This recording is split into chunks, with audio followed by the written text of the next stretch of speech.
فأنا ناصح لإخواني بالصدع بالحق تبيض وجوههم. السكوت في مسألة الحزبية يضرها، فاصدع بما تؤمر وأعرض عن المشركين.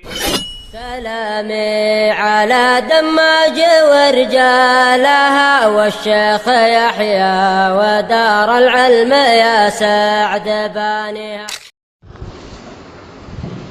بسم الله الرحمن الرحيم. الحمد لله الذي أرسل رسوله بالهدى ودين الحق ليظهره على الدين كله وكفى بالله شهيدا. أشهد أن لا إله إلا الله وحده لا شريك له إقرارا به وتوحيدا، وأشهد أن محمدا عبده ورسوله صلى الله عليه وعلى آله وسلم تسليما مزيدا لا نبي بعده. Ikhwani fid din, a'azzani wa a'azzakumullah wa barakallahu fikum. Sebelum kita melanjutkan bacaan berikutnya terhadap kitab Idhaful Kiram, syarah kitab Al-Jami' min Bulughil Maram, yang disyarah oleh Syekh Al-Allamah Shalih Al-Fauzan asbahullah. Seperti biasanya, hadis yang terakhir kita baca secara dahulu. Tafadhalu.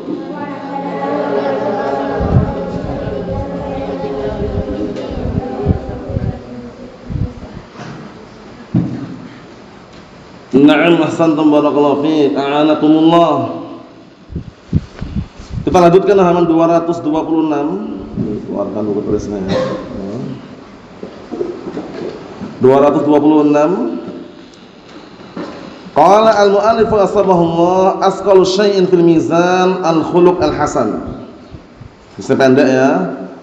Mudah dihafalkan.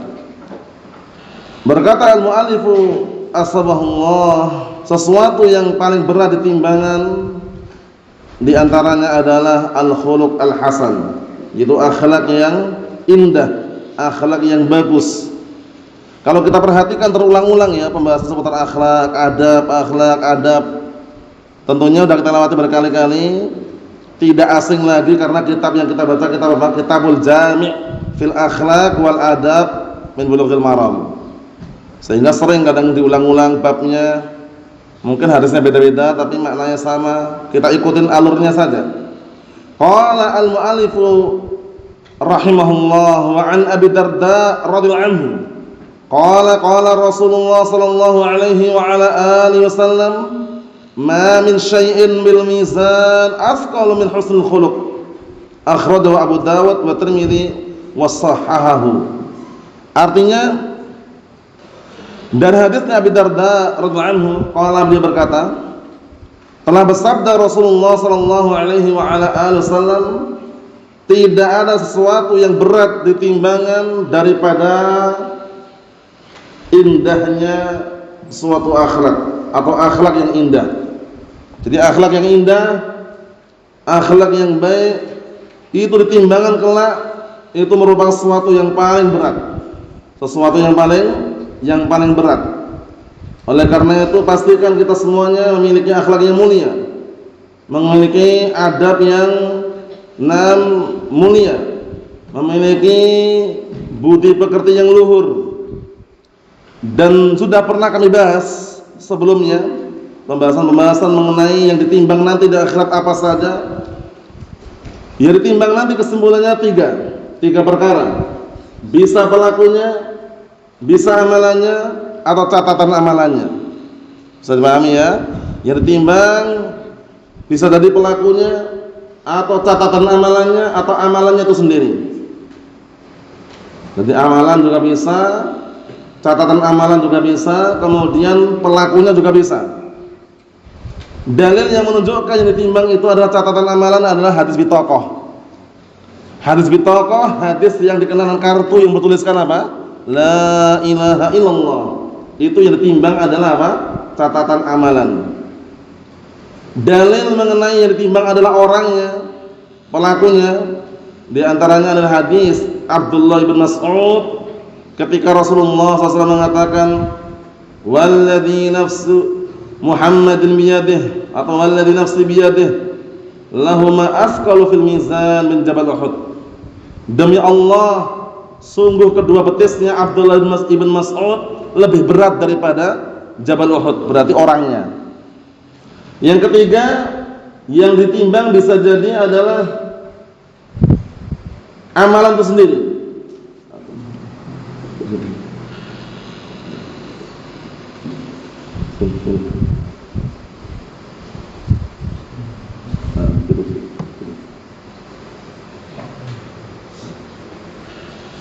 Di belakangnya, dekat hewan itu.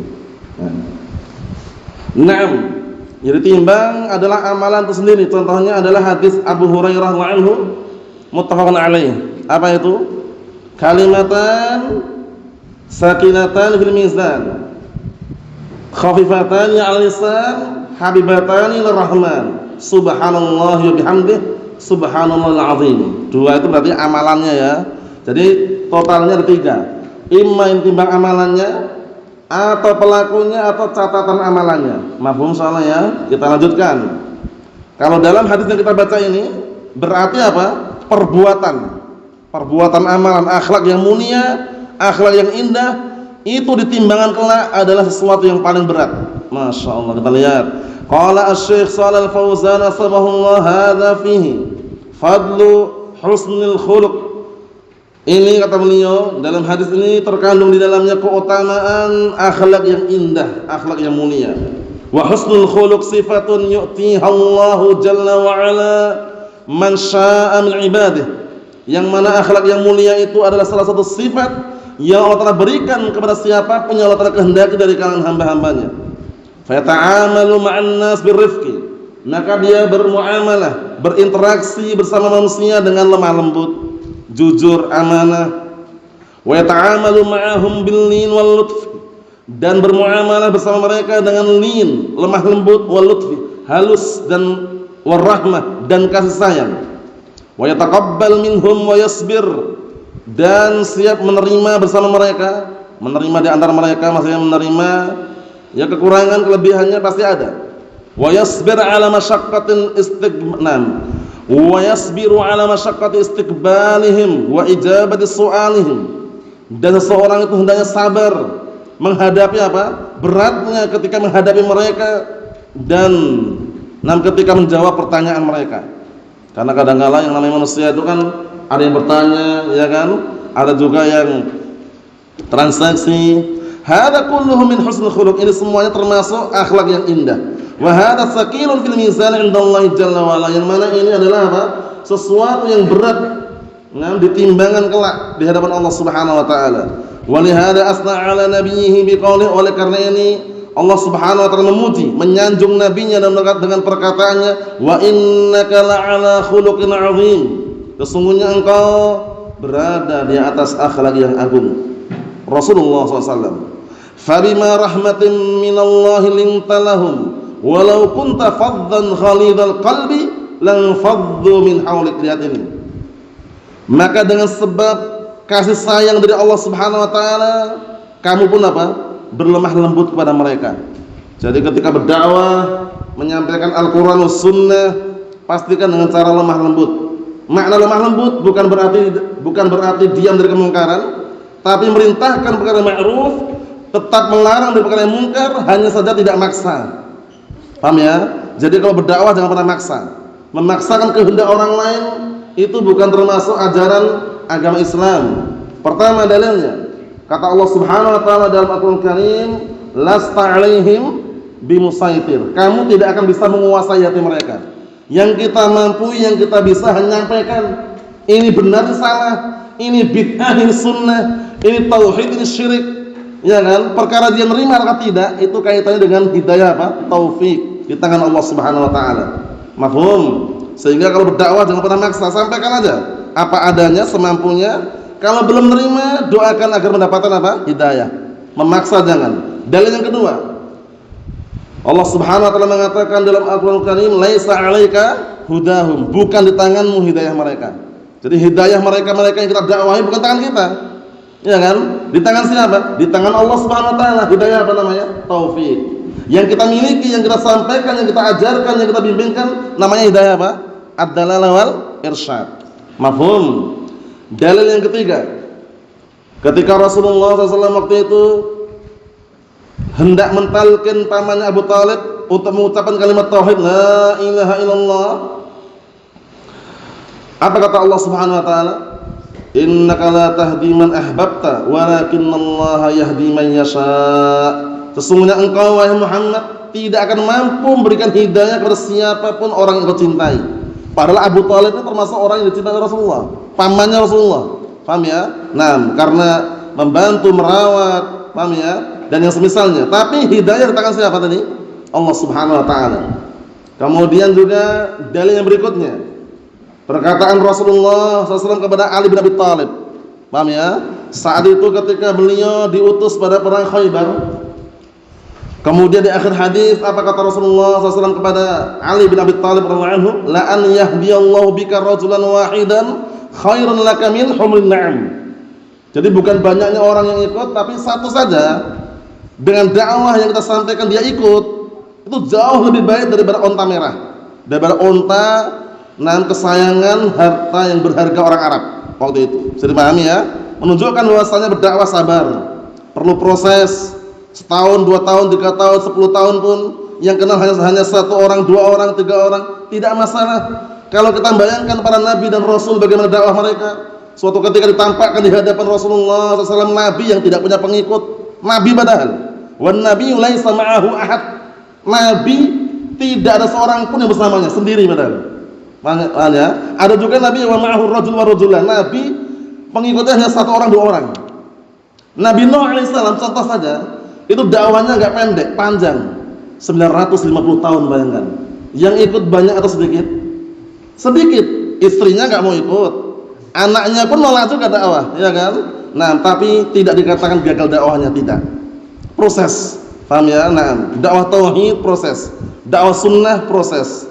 Yang jelas tadi ya, ayat yang mulia yang kita bacakan tadi, maka dengan sebab rahmat dari Allah, kasih sayang dari Allah, engkau berlemah lembut bersama mereka atau kepada mereka. Walau kunta faddan ghalidhal qalb, dan kalau seandainya kamu itu orang yang keras bengis, keras hatinya, bengis orangnya, misalnya mereka akan lari dari sekelilingmu. Menunjukkan bahwasanya berdakwah perlu lemah lembut. Lemah lembut itu maksudnya menyampaikan apa adanya, enggak ditambahi, enggak dikurangi, enggak dimodifikasi. Paham ya?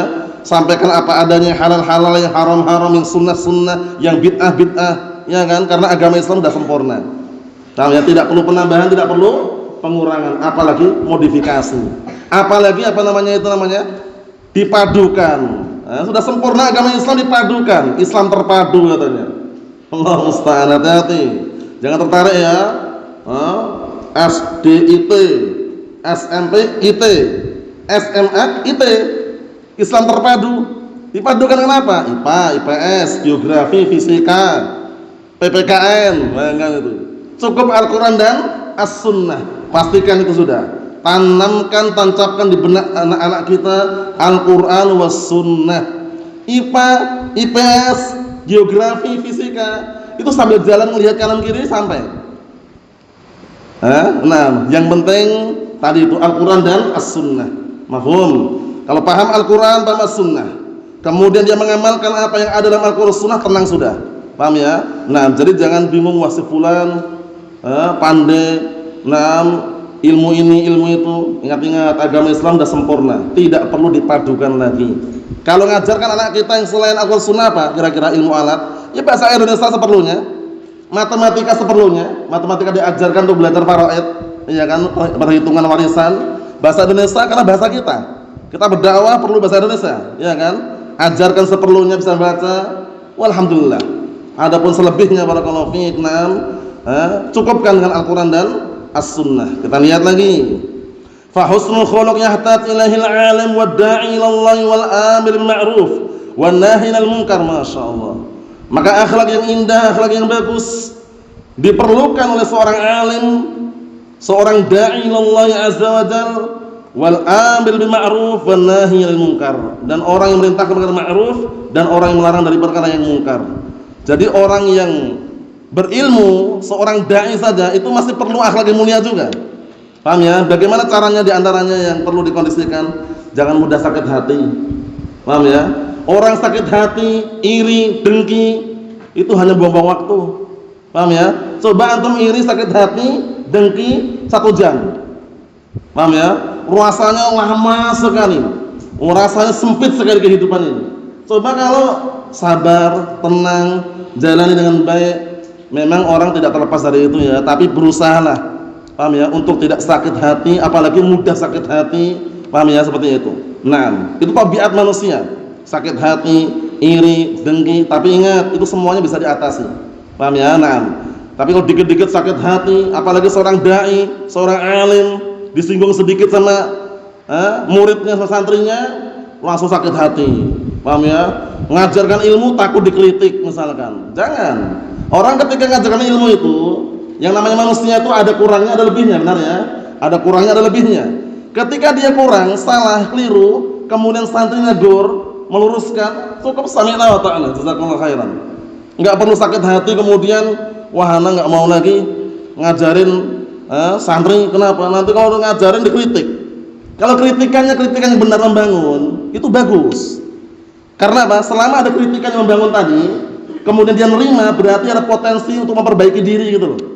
Paham ya? Nah, itu termasuk akhlak yang mulia yang harus dimiliki oleh seorang alim, seorang dai Allah azza wa jalla. Paham ya? Kita lihat lagi. Wa yahtati lahi aidan kullu muslim, dan juga diperlukan setiap muslim, akhlak yang mulia diperlukan.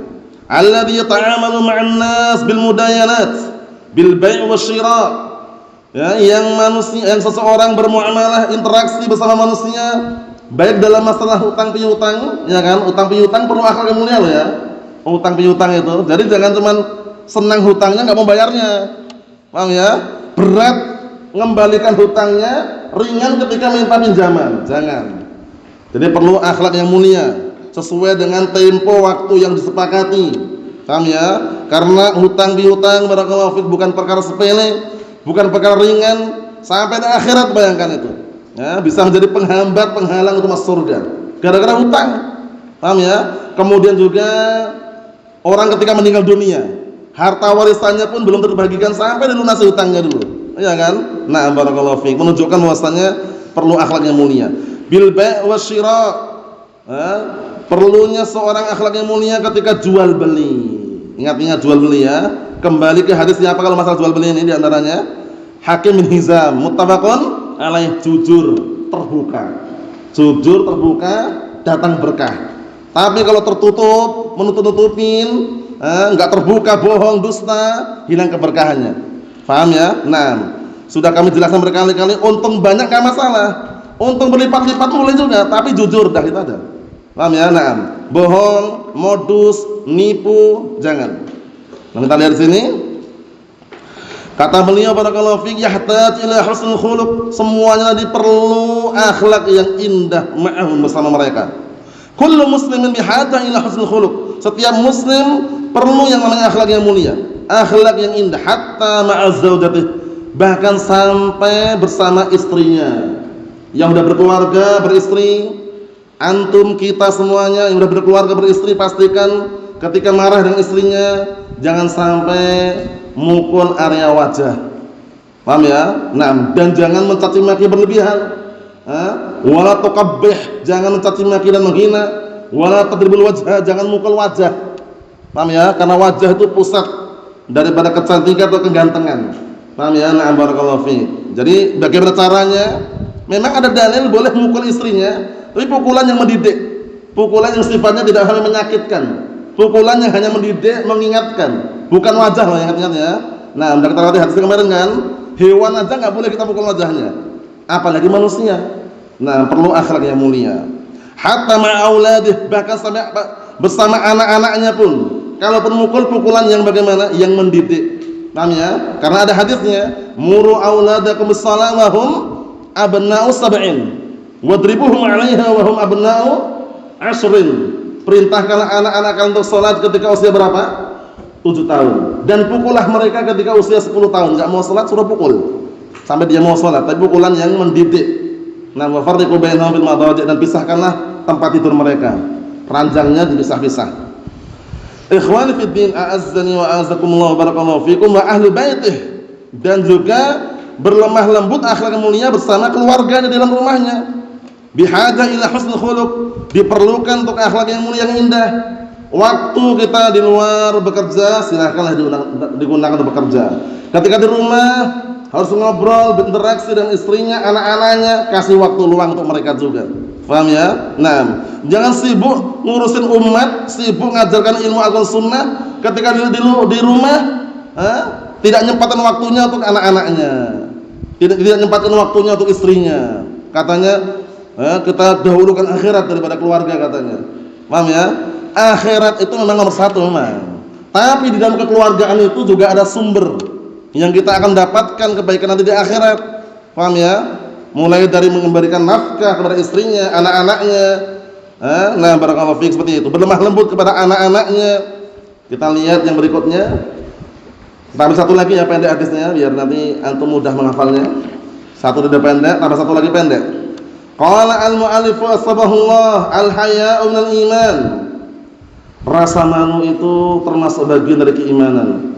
Jadi bagaimanapun rasa malu yang sifatnya tabiat kita nggak bisa menghilangkan.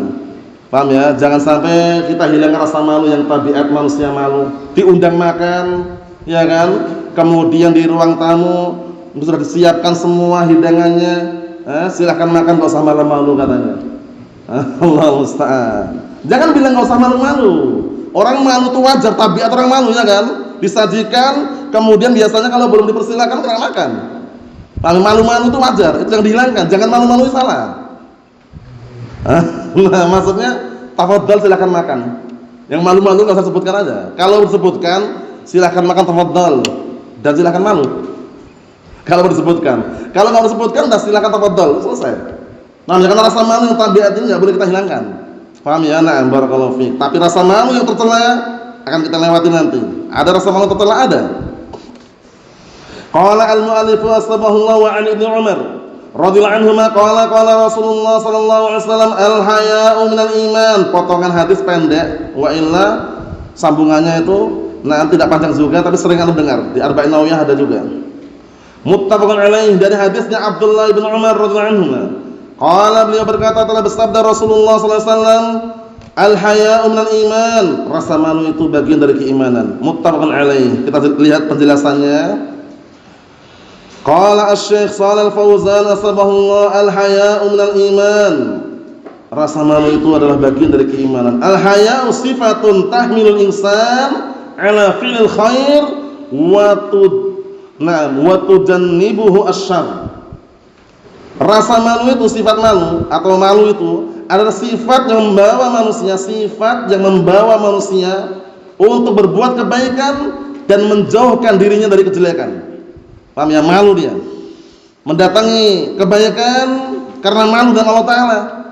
Masa hamba diciptakan enggak beribadah malu dengan Allah Ta'ala, ya kan? Masa hamba diciptakan dengan kesehatan, dengan kenikmatan, dikasih mata, telinga, kaki, tangan, kesehatan luar biasa, masa enggak ibadah? Malu dengan Allah Ta'ala, ya kan? Mau ditaruh mana muka kita gitu istilahnya, malu. Sudah dikasih kesehatan enggak berangkat ke masjid sholat jamaah misalkan. Kalau nggak ada udzur syar'i, malu dengan Allah Subhanahu wa taala. Ya kan? Wa tajannubihi asyarr. Dan juga rasa malu tadi itu sifat yang bisa membawa manusia untuk menjauhkan dirinya dari kejelekan. Sahih. Mau berbuat maksiat malu gitu loh. Nah, karena kita diciptakan untuk beribadah bukan untuk maksiat.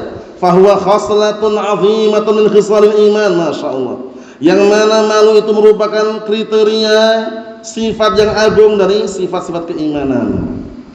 Al-haya'u minal iman ay min khisalil iman. Rasa malu itu termasuk bagian daripada cabang-cabang keimanan. Paham ya? Karena keimanan itu ada berapa cabang? Memiliki sekitar 60 atau 70 sekian cabang lebih. Paham ya? Cabang keimanan yang paling tinggi ucapan apa? La ilaha illallah. Yang paling rendahnya adalah menghilangkan rintangan gangguan yang ada di jalan. Kita baca hadisnya. Li'anal iman syu'abun kama qala Nabi sallallahu alaihi wasallam, dikarenakan keimanan itu bercabang-cabang. Kama qala Nabi, sebagaimana perkataan Nabi sallallahu alaihi wasallam, al-imanu bid'un wa sab'un aw bid'un wa sittuna syu'batan. Syu'batan ini sebagai tamyiznya yang belajar nahwu. Karena al-ism al-mansub waqa'a badal adad tamyiz. Ism mansub datang setelah adat bilangan itu tamyiz. Keimanan itu memiliki 70 atau 60 lebih sekian cabang. Jadi memiliki tidak hanya 40, 50, tapi memiliki 60 sampai 70 sekian cabang lebih.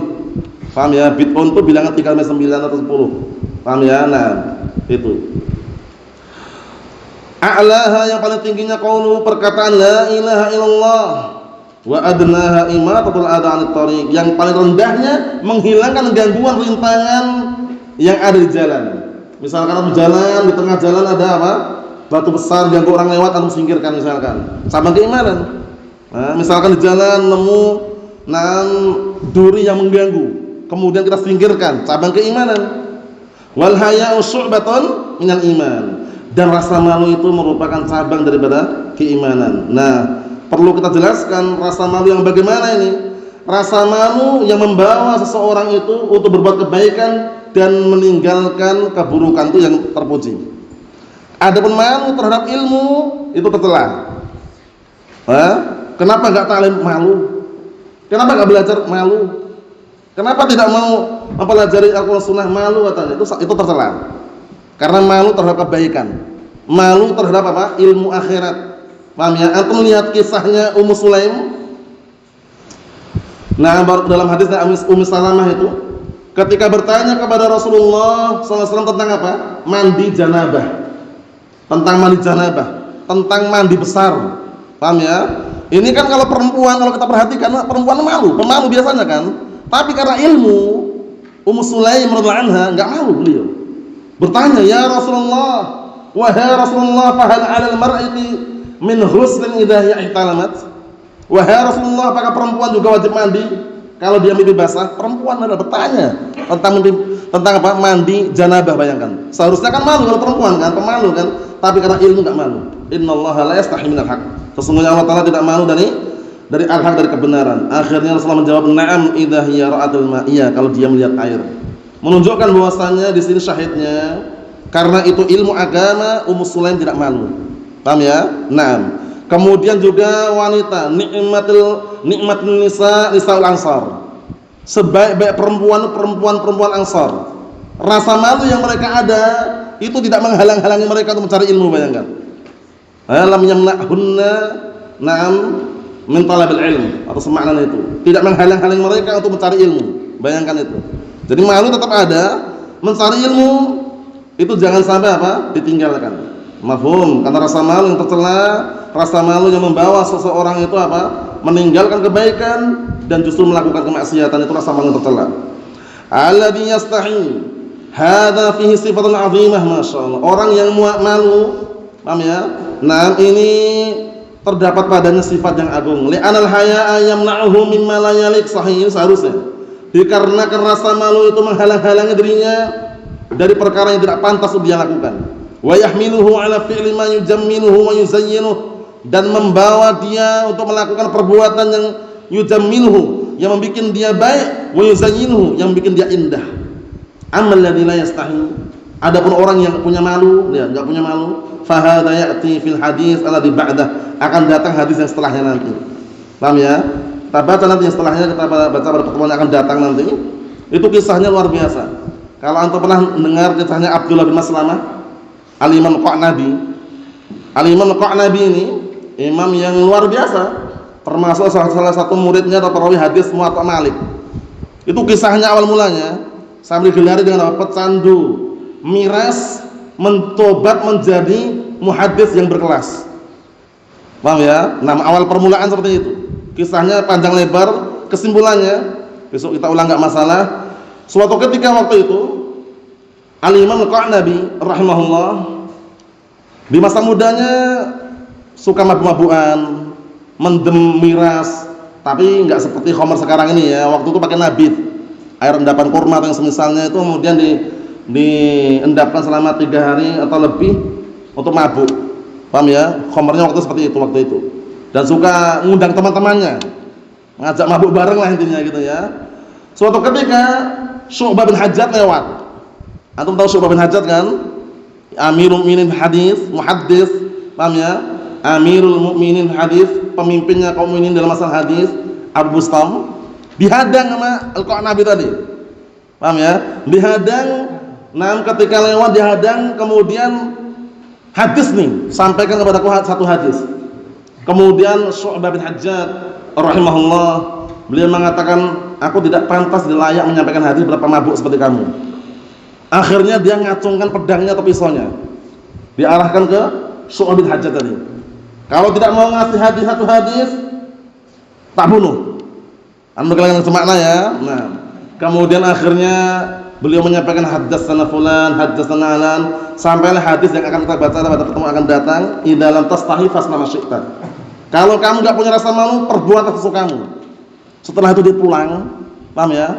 Semua bejana-bejana yang ada isi khamr tadi digelimpangkan semuanya. Ya, intinya dituang, dibuang semuanya. Kemudian bilang ke ibunya, nanti kalau ada teman-teman datang kasih makan mereka. Dan sampaikan apa yang telah kami lakukan. Maksudnya sudah dibuang semua khamr tadi itu. Ternyata dengan seizin Allah Ta'ala, dengan sebab tadi itu, tobat menjadi baik, langsung rehlah ke Madinah, bertemu dengan Imam Malik, berguru dengan Imam Malik, sampai beliau termasuk salah satu muhaddis yang berkelas tadi, yang jadikan salah satu periwayat Muwatta Malik, Al-Imam Qa'nabi, Abdullah bin Maslamah. Jadi menunjukkan bahwasanya yang namanya hidayah taufik tangan siapa? Allah SWT. Awal mulanya lihat pemabuk, ya kan, pecandu miras, tapi bisa menjadi muhaddis yang berkelas. Masya Allah, dengan izin Allah Subhanahu wa Ta'ala. Nah, kisahnya panjang, itu Anda nukilkan. Besok kita ulang lagi, nggak masalah. Karena kisah itu dinukilkan para ulama untuk memberikan motivasi, dorongan, bahwasanya yang namanya hidayah taufik dengan Allah Subhanahu wa Ta'ala. Jadi bukan berarti orang yang jahat terus, enggak. Kadang-kala dia jahat dan suatu ketika sadar dengan izin Allah Ta'ala dan bisa menjadi orang yang lebih baik. Bisa dipahami itu ya? Nah, itu kisahnya panjang dan mengharukan sekali. Nah, lafadznya idalam tastahi fasna masyi'ta. Hadisnya yang disampaikan Syu'bah bin Hajjaj, pendek, simpel, padat, tersentuh dia. Jika kamu enggak punya malu, lakukan sesukamu. Nah, setelah itu udah pedangnya turunkan, pulang. Nah, semua bejana-bejana yang ada isi khamrnya tadi digelimpangkan, dituangkan semuanya, bilang sama ibunya, nanti kalau kawan-kawan datang kasih tahu mereka, kasih makan mereka. Paham ya? Nah, seperti itu. Itu kisahnya simpelnya seperti itu. Akhirnya beliau tobat dan pergi ke Madinah, berguru dengan Imam Malik bin Anas, Imam Darul Hijrah. Nah, kita lihat kata beliau, lafaz hadis yang akan kita lewati, idalam tastahi fasna masyi'ta. Jika kamu tidak punya rasa malu, perbuatlah sesukamu. Fal haya khaslatun 'azimah. Maka rasa malu itu merupakan kriteria sifat yang agung. Wa man ruziqa al-haya faqad ruziqa khairan katsiran. Lihat ini. Dan barang siapa yang dikasih rezeki dan rasa malu, maka sungguh dia telah diberikan rezeki kebaikan yang sangat besar dan banyak. Paham ya? Jadi kalau dia seorang suni salafi, paham dalil, paham syariat, jangan minta-minta, jangan ngemis sampai digelari pengemis berjubah. Nyodorkan kertas putih di atas tinta hitam, proposal, penggalangan dana. Allahul musta'an. Nah, malu enggak kira-kira? Malu. Mau ditaruh mana mukanya gitu loh. Paham ya? Di hadapan Allah Subhanahu wa Ta'ala. Sudah tahu dalilnya haramnya tasawul, haramnya minta-minta, malah open donasi, penggalangan dana. Kami enggak minta-minta Ustaz, cuman ngedarkan kertas putih aja. Kenapa harus ada tinta hitam di atasnya? Kami nggak minta-minta, cuma ngodarin kotak aja. Kenapa harus lubang kotaknya? Nah, kami nggak minta-minta, cuma ngedarkan kertas. Tapi kenapa ada kode barcode-nya? Paham ya? Scan zaman sekarang ini terminal ke scan. Zaman sekarang itu luar biasa. Tasawul aja ngikuti perkembangan zaman ya. Nah, pakai kode barcode. Kode barcode maksudnya. Diputarkan itu, scan tasawul. Allahul musta'an. Hati-hati barakallahu fi fitnah akhir zaman. Rasa malu harus kita adakan di situ. Pastikan kita punya rasa malu. Paham ya? Kalau belum bisa memberi, minimalnya diam. Jangan minta-minta. Kalau udah bisa memberi, itu yang terbaik. Al-yadul 'ulya khairan min al-yadi as-sufla. Tangan di atas itu lebih baik daripada tangan di bawah. Memberi lebih baik daripada apa? Minta. Sudah paham ya? Memberi lebih baik daripada minta. Karena minta itu berarti menghinakan dirinya, waliyadzubillah. Kecuali hadisnya apa itu? Qabisah bin Mukharik al-Hilali. Perhatikan ya. Hadisnya Qabisah bin Mukharik al-Hilali dalam Sahih Muslim. Di dalam Sahih Muslim itu dikecualikan 3 orang yang boleh minta-minta. Antum rujukannya bisa lihat di sana. Ada masalahnya itu. Kalau ingin membaca kitabnya bagus, karya Syekh Muqbil bin Hadil Wadi'i rahimahullah, Damul Masalah. Percelanya minta-minta. Paham ya, Allah musta'an. Kita lihat dikit lagi. Hadzal haya'u alladhi huwa bihadhihi sifah. Naam, rasa malu ini yang mana itu dengan sifat yang mulia ini, amal haya. Maksudnya rasa malu yang pertama tadi, rasa malu yang punya kedudukan mulia ini, amal haya alladhi yamna'ul insana min qaulil haqq.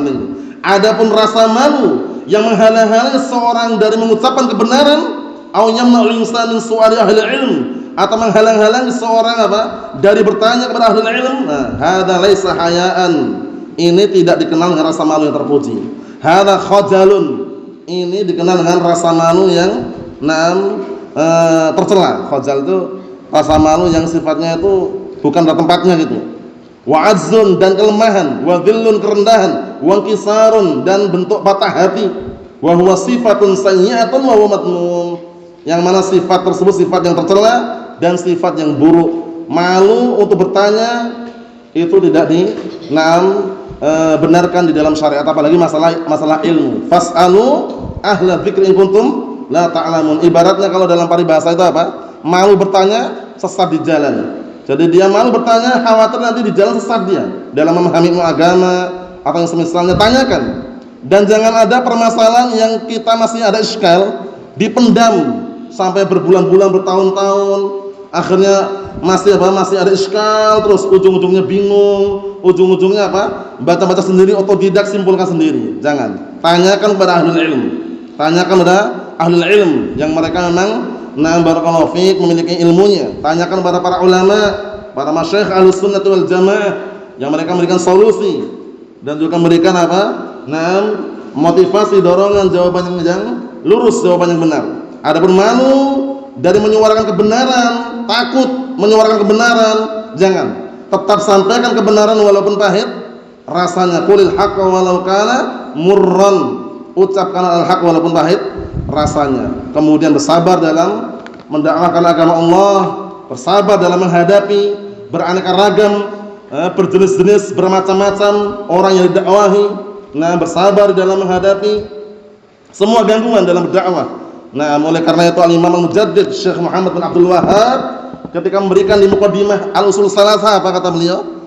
Al-ilmu, al-amal, ad-da'wah, was-sabru ala adzafi. Ilmu, amal, dakwah, sabar di dalam berdakwah ketika ada gangguan. Wallahu a'lam bissawab. Wassallallahu assalamu wal afiyah.